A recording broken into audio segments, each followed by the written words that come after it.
Sí, bé, doncs aquest migdia o aquest dematí una família ha vingut aquí a la Foradada, aquí a Can Toni Gros, i pel que es veu s'han enfilat a llocs que no devien, a més no anaven equipats per fer el que estaven fent, és a dir, anaven de diumenge, i s'han enfilat a la part més alta de la Foradada, i des d'allà aquest home, que segons es veu tenia 34 anys, ha caigut.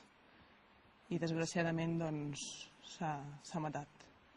Bé, llavors han aparegut els bombers, ha aparegut el SEM, han aparegut helicòpters i simplement nosaltres durant el migdia érem a Can Toni i hem pogut observar tota la moguda d'helicòpters i d'anades i vingudes. I simplement el que es comenta és això, que aquest home desgraciadament ha relliscat des de dalt la Foradada.